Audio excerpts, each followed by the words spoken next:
안녕하세요. 치매 전문 유튜브 채널 똑똑의 주치 정답 정혜진입니다. 오늘은 진짜 오랜만에 초대 손님을 모시고 세팅도 막 다 바꾸고 좀 부산스럽게 준비를 했는데 무려 이제 의사 선생님을 또 한번 모시게 되었습니다. 안녕하세요. 안녕하세요. 네, 일단 선생님 자기소개 간단하게 좀 부탁드리겠습니다. 안녕하세요. 저는 가혁이라고 합니다. 요양병원에서 병원장을 하고 있고 또 요양원에서 계약의사로 활동하고 있는 의사입니다. 제가 속한 곳은 인천 은혜요양병원이고요. 주로 노인분들, 특히 치매 어르신들과 함께 생활하고 있는 의사라고 소개하겠습니다. 와주셔서 감사합니다, 선생님. 불러주셔서 감사합니다. 저희가 얼마 전에 이제 그 학회에서 좀 네. 어떤 우연한 계기로 선생님이 저희 유튜브를 보고 네. 저희와 함께 구독자입니다. 네.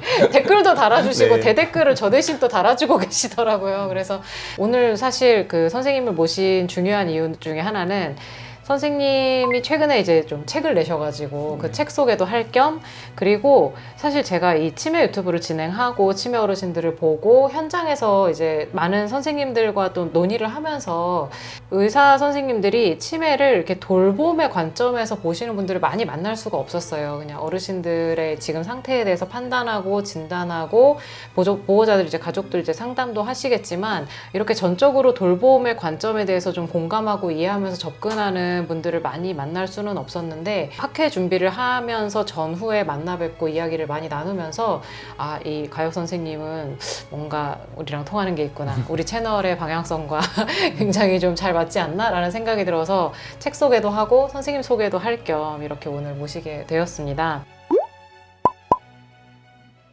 치매 전문 유튜브 채널 똑똑.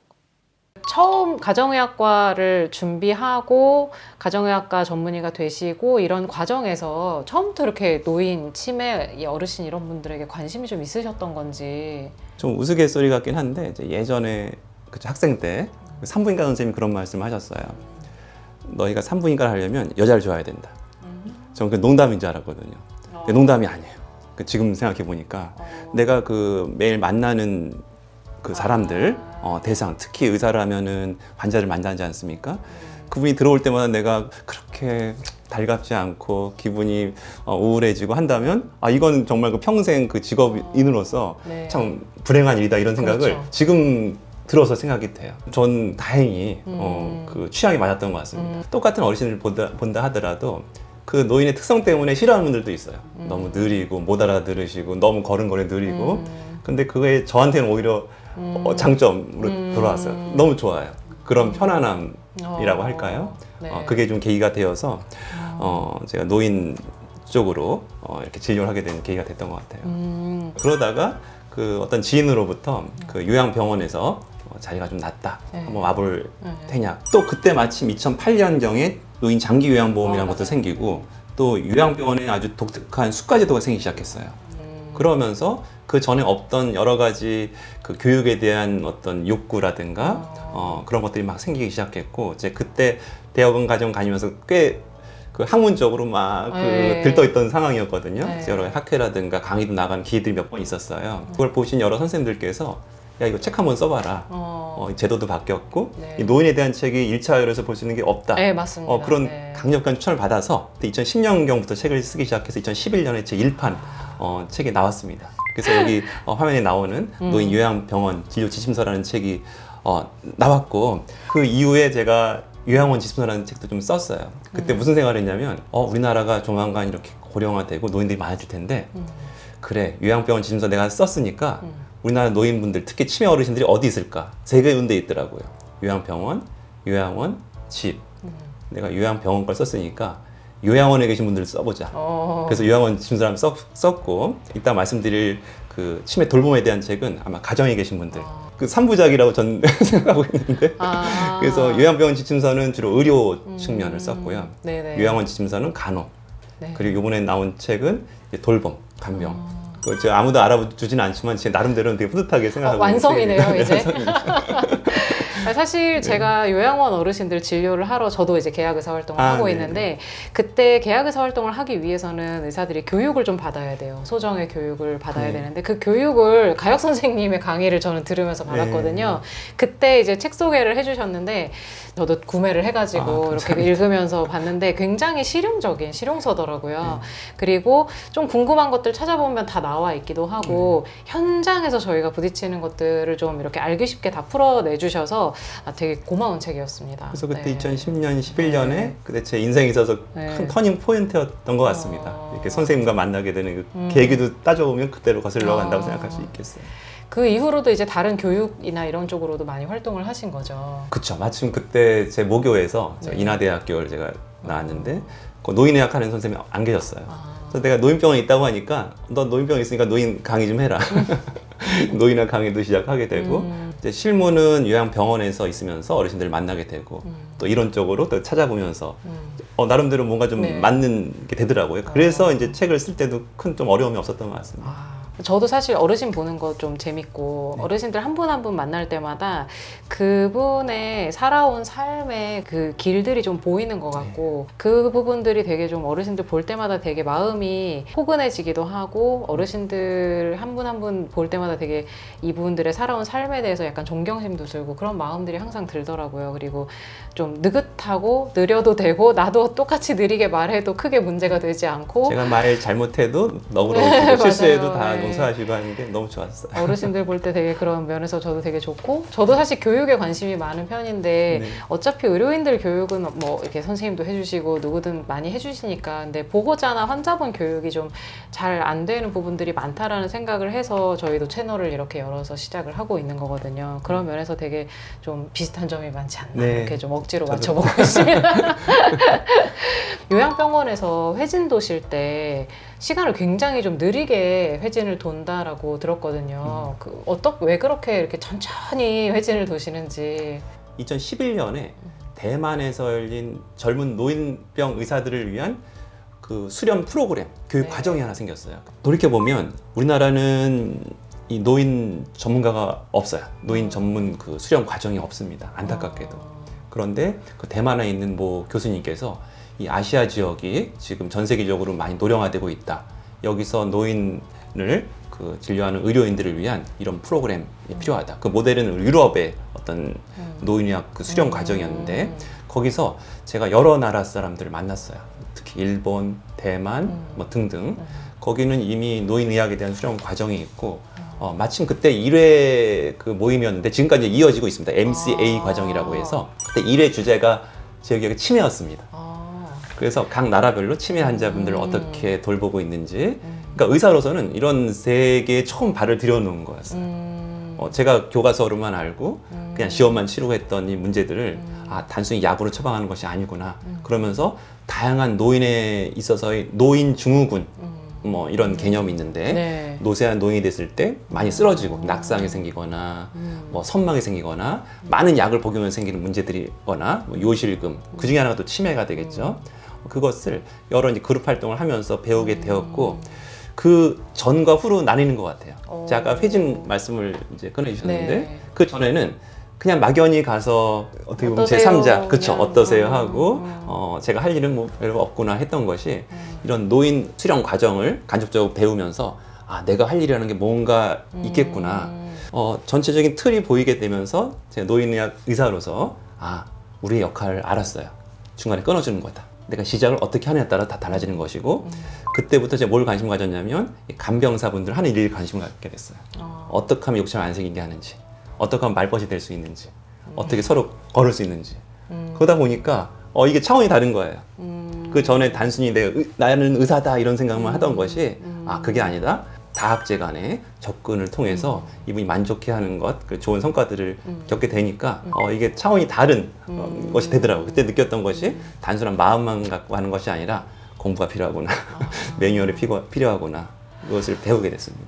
그러니까 사실 네. 우리가 어르신들과 대화하는 시간을 늘리고 접점을 자주 만들고 그리고 어르신들이 드시는 약을 조금 더 차분히 살펴봐서 끊어드릴 걸 끊어드리고 하는 이 과정 중에 사실 의사가 해야 할 일이 어디까지인가 뭐에 대한 고민을 할 수도 있거든요. 근데 그전에는 아예 몰랐던 거고 근데 보인다 하더라도 사실 이 보이는 걸 다 또 할 생각을 하는 분들은 많지 않을 것 같은데 그거를 확 이렇게 이 돌봄과 다학제 영역까지 이렇게 단숨에 들어오신 거는 아무래도 선생님 성향도 좀 맞아서 그런 게 있지 않으셨을까. 일단 좀 다양한 분야에 관심 많는다는 것이 좀 거기에 적성 중 하나였던 것 같습니다. 그리고 큰 또 계기가 최근에 그 코로나를 겪으면서 그때 정말 안타까웠거든요. 요양병원에 맞아요. 면회가 안 됐잖아요. 면회가 안 됐잖아요. 네. 제가 지금도 제일 싫어하는 말이 사회적 거리두기. 이 노인분들 진료의 가장 기본 중에 하나는 항상 맞아요. 친척들을 네. 보게 하고 네. 친근한 사람 있게 하고 마주 잡고 해야 되는데 그 다 모든 것이 맞아요. 떨어지면서 그 코로나 기간에 저랑 카톡 친구 맺은 우리 보호자분들이 너무 많으세요. 제가 카톡 그때 친구요? 제가 다 영상 보내드리고 처음에는 뭐 이 공적인 전화기를 쓰려다가 제가 그냥 오픈해버렸습니다. 어떻게 보면 이거는 저에 대한 보호일 수도 있어요. 왜냐면 그때 분위기는 와서 보질 못하시니까 이게 막 의구심을 하게 됩니다. 사연 그 본능적으로 이게 뭘 하고 계신 거야 우리 어머님 아버님을 갖고 사실 그거로부터 출발을 했는데 이게 좋더라고요. 그리고 안타깝기도 하고 그러면서 그 코로나 시기를 겪으면서 정말 제가 더 돌봄에 대해서 생각할 수 있는 그런 계기가 됐던 것 같아요. 이제 치매 환자분들을 되게 많이 만나시잖아요. 네. 그러면 지금까지 치매 어르신을 본 시간도 굉장히 길고 그러면서 스스로 공부도 하시고 어르신들과의 경험도 쌓으시고 하실 텐데 지금 이제 이 책을 내신 시점에서 치매 어르신들을 돌보는 데 있어서 중요한 게 어떤 부분이라고 생각을 하시는지. 일단 뭐 다 아시다시피 치매가 되면 치매 어르신들의 그 뇌는 그 인지 영역 부분이 떨어집니다. 그럼 사람이 뇌는 크게 한 2가지 정도로 역할을 하죠. 인지를 통해서 판단을 하고 행동을 유발하는 그런 영역이 있는 반면에 또 하나는 감정을 또 담당합니다. 그렇다면 그 뭐 이론적으로 볼 때도 치매 인지기능이 떨어지다 보니까 뭐가 더 발달하겠습니까? 감정이 더 발달하는 거죠. 그래서 치매 어르신을 볼 때 상대할 때 가장 기본은 그것이겠구나. 우리의 그 인지 기능이 정상적인 우리의 입장에서 말하는 것보다는 이분의 어떤 감정을 잘 다스려야 되는 거가 매우 중요하겠다. 이분을 공감해야겠다. 그것이 가장 기본이라고 생각합니다. 그렇게 돼야만 내가 치매 돌보는 나의 감정 소진도 좀 없어진다는 것을 제가 알게 되었어요.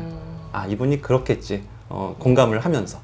저희가 이 채널을 통해서 항상 말씀드린 그 부분인데 어르신들의 지금 현재 행동 그리고 지금 현재 사실 뭐 이런 것보다 기분, 감정, 느낌 그렇지. 이런 거에 좀 집중을 할 때 사실 그게 그렇게 집중을 함으로써 어르신과의 관계 면에서도 굉장한 개선이 되고 돌보는 사람 스스로의 스트레스가 좀 줄어드는데 이 부분을 많이 좀 어려워하시고 낯설어 하시는 것 같아요. 그래서 아마 가족들은 서로 간의 감정의 역사가 길기 때문에 저희가 금방 만난 지 얼마 안 된 저희가 판단할 수는 없겠지만 늘 이제 좀 이런 부분을 강조하는데 오늘 선생님 말씀해 주시는 거 들으니까 저희가 잘하고 있었구나 그동안 또 이런 생각도 오랫동안 들고 뵙게 되면 자연스럽게 느끼는 감정입니다. 이제 좀 이따가 저희가 책 소개를 좀 본격적으로 할 텐데 그 책에 보니까 여러 가지 사례들이 좀 많이 나오더라고요. 현장에서 많이 보셨던 좀 기억나는 사례들 몇 가지만 좀 얘기를 해주시면 어떨까요? 한 10년 전이었나요? 제가 어떤 모임에 강의를 하러 가게 되었는데 제 앞에 어떤 분이 오셨냐면 일본 선생님이신데 일본의 조그만 공동홈을 운영하시는 분이었어요. 제가 그분한테 많이 배웠습니다. 몇 가지 얘기를 하신 것 중에 거짓말을 하지 마세요. 나는 절대 수면제 안 먹입니다. 어르신들이 약을 먹고 비틀비틀하는 건 난 참을 수가 없습니다. 사실 그때도 좀 의구심이 있긴 했었어요. 어떻게 그게 가능한가. 지금은 조금 다른 차원을 보긴 하지만 근데 더 중요한 것 중에 뭐가 있었냐면 그때 재밌는 사례를 얘기해 주셨어요. 공동홈이다 보니까 한 1~2주에 한 번씩 같이 시장을 보러 가신다고 합니다.